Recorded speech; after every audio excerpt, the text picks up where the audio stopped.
Olá, meu nome é Elia Alves e esse é o Superiore. Eu sou professora de Relações Internacionais na UFPB e estamos seguindo aqui na nossa jornada pedagógica. Agora no capítulo 10, chegamos finalmente, e esse é um capítulo bem interessante com essa professora Rosemary Schinkel, da American University. E o capítulo dela é intitulado I Love Teaching, It's Fun. Então, já parece um título bem atrativo, né? Eu sempre disse que eu sempre me diverti muito dando aula, eu me divirto dando aula. Às vezes eu falo que é o meu palco de extravasar, de conversar, né? E eu estava com uma expectativa nesse sentido do capítulo. Eu achei que foi um pouco diferente do que a expectativa do título colocou. Ao longo do capítulo, eu acabei lembrando muito de uma disciplina que eu cursei na graduação, e não existe mais exatamente a mesma disciplina, mas uma disciplina de História da América Latina, com o professor Júlio Pimentel, do Departamento de História da USP.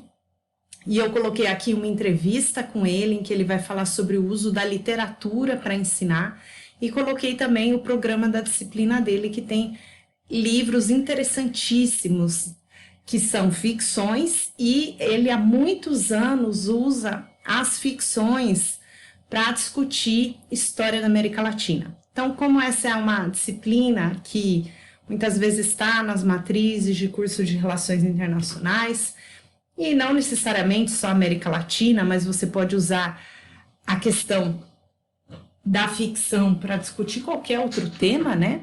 Ao longo do seu curso, eu dei aqui de dica e você pode se inspirar. Mas vamos voltar para o capítulo, então, da Rosemary. Ela começa falando, né, que como todos os capítulos vão compartilhar um pouco da trajetória acadêmica deles, e ela comenta, né, se já teve aquele sentimento de sair de uma aula com a sensação de que a aula foi péssima. Você já teve esse sentimento? Eu, na verdade, era incomum esse sentimento, eu diria, no âmbito presencial, sabe? Confesso que presencialmente sempre teve momentos ruins da aula, e uma aula ou outra que no curso você já prevê que seriam aulas mais difíceis, né?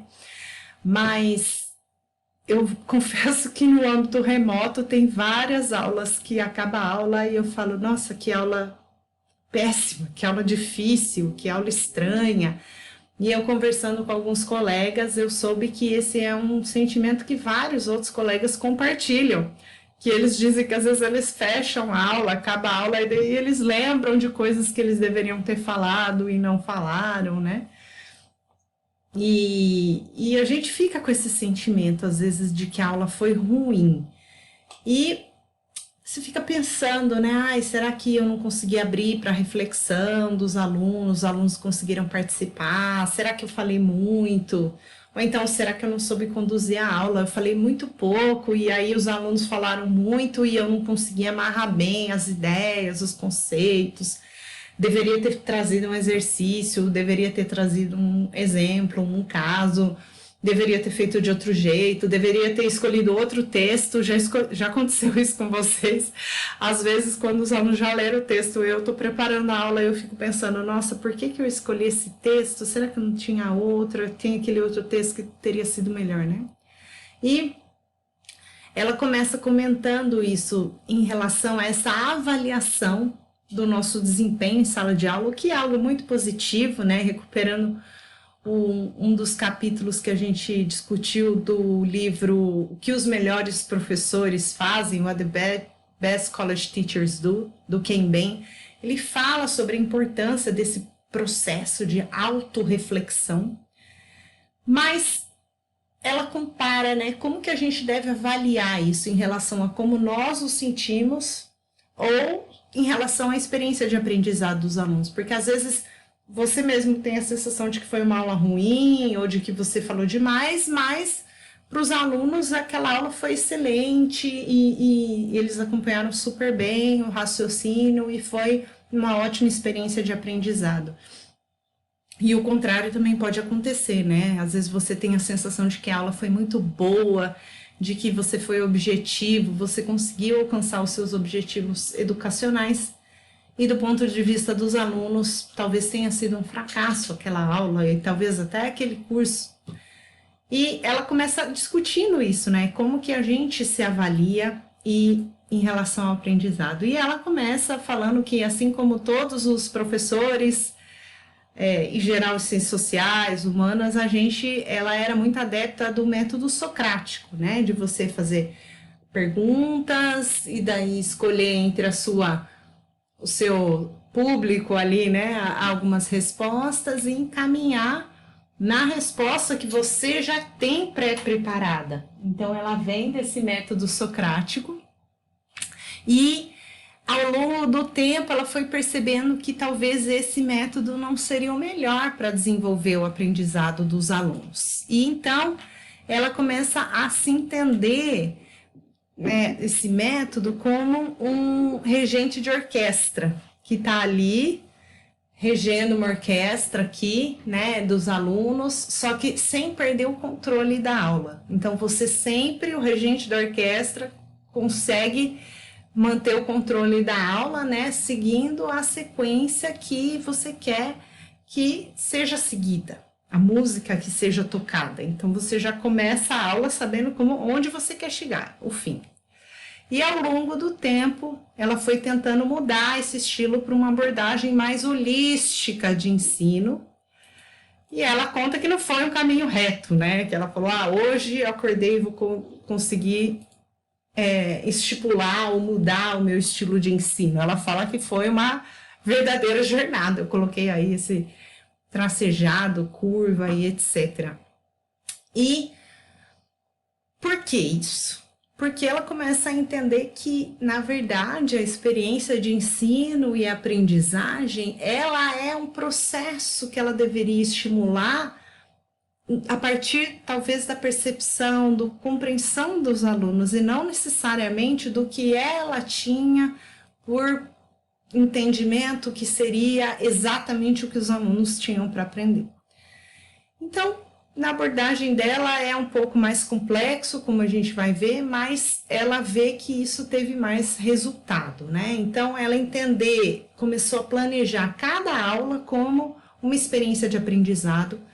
Então, ela começou a planejar os seus cursos de modo que em toda aula ela tenha uma experiência de aprendizado que ela quer que os alunos saiam daquela aula.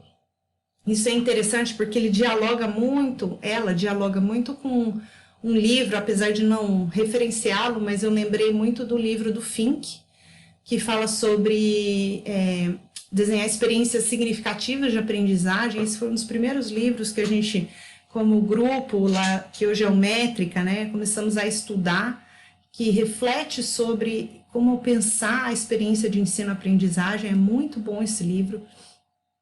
E ela vai colocar também a questão do deep learning. Então, é o aprendizado em profundidade, em que você vai tentar intercalar atividades práticas em aulas teóricas, discussões em pequenos grupos e oportunidades de ensaios analíticos. Ela explora muito essa questão dos ensaios entre os alunos. Ela coloca que é uma questão muito mais difícil quando você está em grandes turmas, né? Ela fala que já lecionou para turmas de 400 alunos e ela fazia esse trabalho de ensaios analíticos. Então, todo o trabalho que você tem de ler o material produzido pelos alunos, de dar um retorno sobre o que eles escrevem, acho que isso é bem complicado, né? Mas como isso foi importante para a evolução dos alunos. Então, ao longo de um semestre, ela vai fazendo vários ensaios desse. E vai depois, ela já teve esse trabalho de comparar a evolução do aluno ao longo do semestre, tanto em termos da própria escrita, do estilo da escrita, como também na apreensão do conteúdo em si, atendendo os objetivos educacionais que ela tem para aquela disciplina. E um exemplo que ela dá, não necessariamente nessa esfera do ensaio analítico em si, mas nessa estrutura de trabalhar teoria, discussão em pequeno grupo e ensaio analítico. Ao longo de um semestre, ela trabalha esse livro, que na verdade é uma peça que chama Disgraced, numa disciplina denominada Identity, Identidade, Raça, Gênero e Cultura. Então, eu fui atrás dessa peça, tem muito material na internet, né? Se você der algumas buscas, vai encontrar inclusive a peça inteira, bem interessante. E o trabalho final dessa disciplina, eles vão discutir textos teóricos, vão ter as discussões em grupos, né? E o trabalho final é um ensaio que o aluno tem que fazer dessa peça a partir de uma dessas 3 óticas que foram discutidas na disciplina.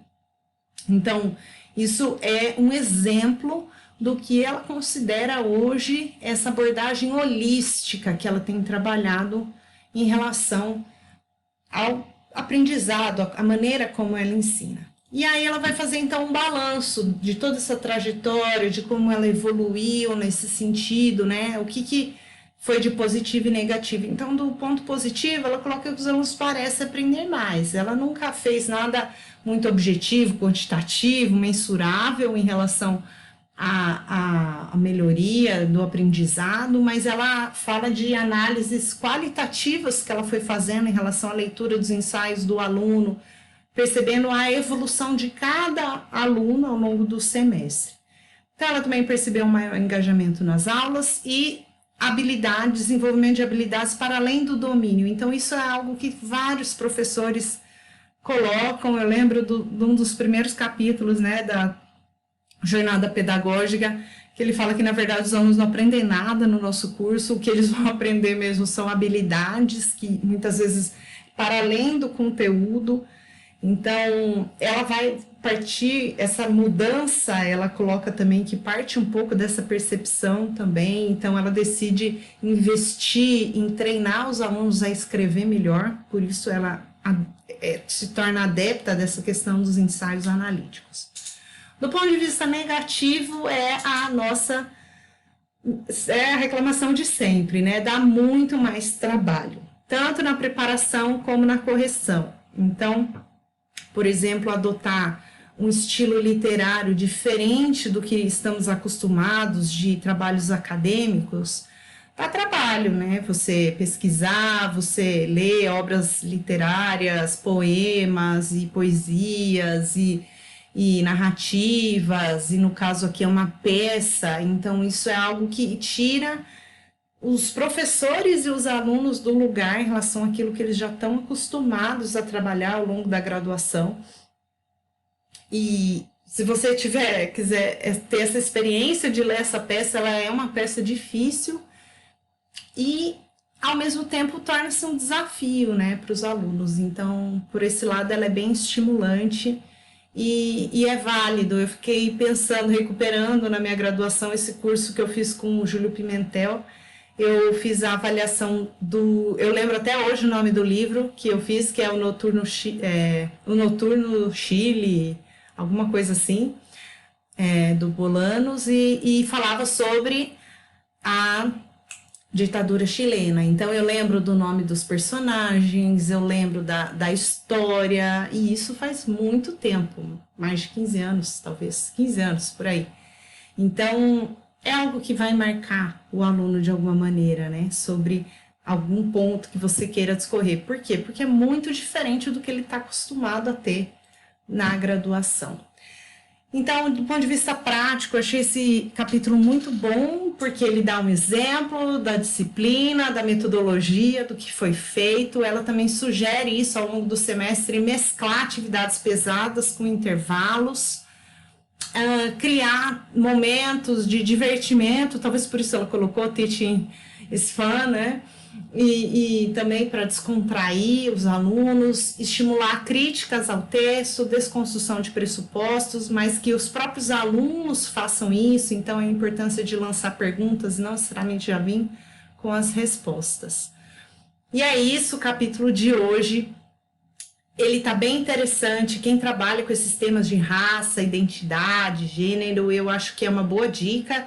Talvez não necessariamente pegar a mesma peça, mas é uma dica, talvez, trazer essa discussão da literatura também para essa perspectiva. Então é isso, até a próxima. Tchau!